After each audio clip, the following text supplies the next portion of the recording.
सियासत में चर्चाएं जीत या हार की होती हैं, लेकिन उससे पहले सियासी समीकरण और जातीय समीकरण पर जमकर चर्चा की जाती है।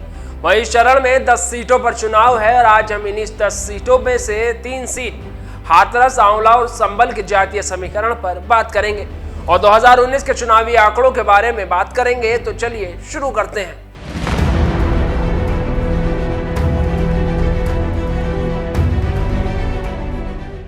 नमस्कार, मेरा नाम है नावेद माजिद और आप देख रहे हैं द लीडर हिंदी। पहले हम बात करेंगे हाथरस लोकसभा सीट की, जहां पर राम मंदिर आंदोलन के बाद से हमेशा भारतीय जनता पार्टी का ही दबदबा रहा है।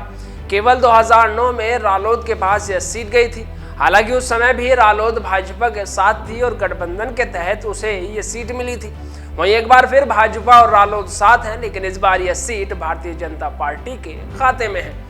भाजपा ने मौजूदा सांसद राजवीर सिंह दिलेर का टिकट काटकर अनूप वाल्मीकि को मैदान में उतारा है। सपा की तरफ से रामपुर मनिहार के प्रभारी जसवीर वाल्मीकि को मौका दिया गया है और बसपा ने हेमबाबू धनगर पर दांव लगाया है।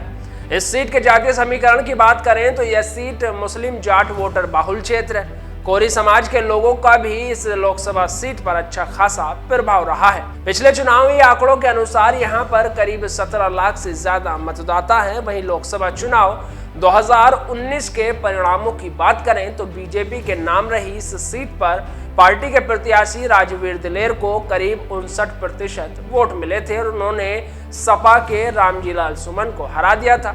रामजीलाल सुमन फिलहाल राज्यसभा चले गए। इससे पहले 2014 के लोकसभा चुनावों के दौरान बीजेपी के राजेश कुमार दिवाकर ने बसपा के मनोज कुमार सोनी को हराकर लोकसभा पहुंचे थे।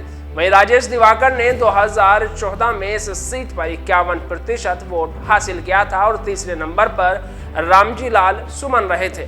वहीं संभल लोकसभा सीट की बात करें तो यह मुस्लिम बाहुल क्षेत्र माना जाता है। मुस्लिम वोटर्स की संख्या अधिक होने की वजह से बीजेपी के लिए यहां पर जीत हासिल करना हमेशा से चुनौतीपूर्ण रहा है। इस सीट पर 50% से अधिक मुस्लिम वोटर है, जबकि 40% के करीब हिंदू वोटर्स आते हैं। अनुसूचित जाति के करीब 2.75 लाख वोटर्स रहते हैं, तो 1.5 लाख वोटर्स यादव बरादरी और 5.25 लाख वोटर्स पिछड़ा और सामान्य वोटर्स हैं। 2019 में हुए चुनाव के परिणाम के बारे में बात करें तो समाजवादी पार्टी के उम्मीदवार शफीकुर रहमान बर्क को यहां से जीत मिली थी। उन्होंने अपने निकटतम प्रतिद्वंदी भाजपा के उम्मीदवार परमेश्वर लाल सैनी को हरा दिया था। शफीकुर रहमान बर्क को 6,58,006 वोट मिले थे। वहीं भाजपा के परमेश्वर लाल सैनी को 4,83,180 मत प्राप्त हुए थे। वहीं कांग्रेस उम्मीदवार मेजर जगतपाल सिंह को 12,105 वोट मिले थे। बता दें कि इस सीट पर भाजपा को केवल एक बार 2014 के चुनाव में जीत मिली थी।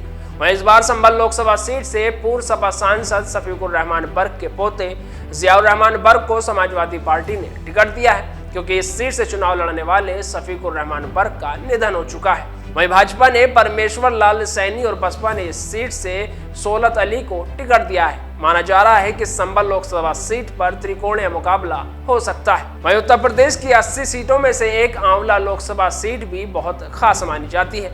आंवला में अब तक 15 बार लोकसभा चुनाव हो चुका है और पहली बार इस सीट से हिंदू महासभा जीती थी। इसके बाद कांग्रेस, जनता पार्टी, समाजवादी पार्टी, जदयू और भाजपा ने भी परचम फहराया है। बरेली जिले में आने वाली इस लोकसभा सीट पर इंदिरा गांधी की बहू मेनका गांधी भी दांव आजमा चुकी हैं।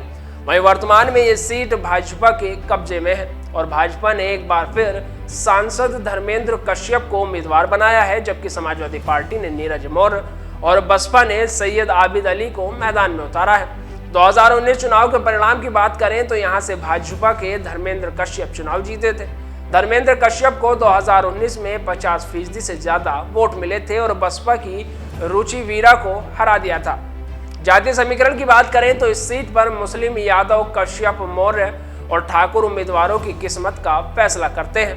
यहाँ मुस्लिम वोटर करीब 5.5 लाख, मौर्य और कश्यप 2.5 लाख और यादव वोटर करीब 2 लाख है। वहीं क्षेत्रीय जानकारों की माने तो इस बार भी भाजपा उम्मीदवार धर्मेंद्र कश्यप का पलड़ा भारी नजर आ रहा है और लोग उनका खूब समर्थन कर रहे हैं। बहरहाल इन तीनों सीटों पर जनता का क्या मूड है ये तो आने वाला समय ही बताएगा। फिलहाल के लिए इतना ही। आपको ये वीडियो कैसी लगी कमेंट बॉक्स में जरूर बताइएगा और हमारे चैनल को लाइक, शेयर और सब्सक्राइब जरूर करिएगा। धन्यवाद।